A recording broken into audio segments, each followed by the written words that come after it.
Once again, we're here at the Exchange Place in Kingsport, and right now I'm joined by Mark Shelby. And Mark, appreciate you taking some time out. Y'all are getting busy getting ready for the Fall Folk Festival out here. Yes, sir, we are. It's just a beehive of activity around here. We're getting ready. We've got one thing that I work with is the sorghum back here. And it's looking good. We're going to be doing a demonstration on making sorghum.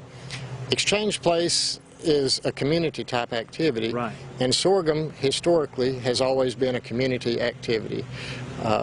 We're an 1850s farm, and that's about the time that sorghum started being produced in America. And so if you come out here this Saturday, we're going to be grinding the sorghum, getting the juice out of it with this mill that's behind us. We'll be cooking it down, and we just do a demonstration. But we will have some sorghum for sale. A couple of our volunteers made a special trip, went down and got some already prepackaged sorghum that'll be available for sale here. And you know, we were talking there, you got sorghum cane growing back here, and you also have a few stalks of sugar cane back here, and we were talking there is a difference. We're not going to get into all the difference, but there is a little difference between sorghum and molasses. You know, we've always grown up, everybody called it molasses. And that's okay. We can. Some people even call it sorghum molasses, which kind of confuses the matter. But the difference is that sorghum is a pure product made from the sorghum cane. Sugar cane is what is used to make the molasses. And so we've got a demonstration going of some sugar cane that we brought up from down south, and we started it in our basement because sugar cane ordinarily will not grow this far north. But it's an educational opportunity to come out. You can see the differences between it. We have people here who love to talk about it and love to educate the public, and you can ask everything that you ever wanted to know about molasses, but we're afraid to ask. I love that. I love that. But you got the press here. You're going to be showing every step from the farm to the table. You're going to be showing the steps on sorghum.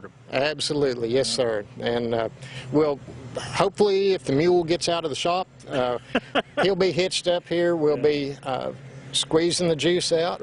It comes out an old nasty-looking green stuff that you think it wouldn't be fit for anything. But then we'll take it over here. We've got a little furnace behind us, and it's a wood-fired furnace, and we'll just be cooking it all day, and that smell it's my most favorite smell in the world. And then at the end of the day, we'll be taking it off, and we keep a little bit for the volunteers, but it's just the best stuff that you'll ever put in your mouth. It's good for colds, moles, sore holes, and makes childbirth a pleasure.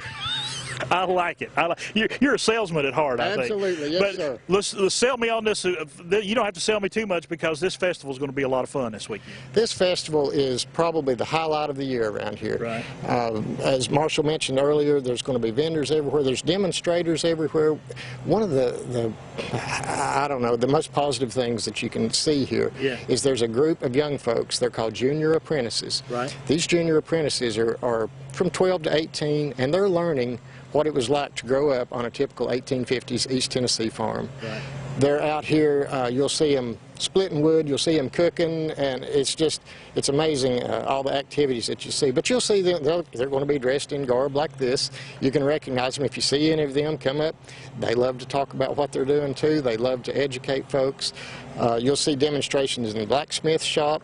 We've got the old Gaines store that will be open.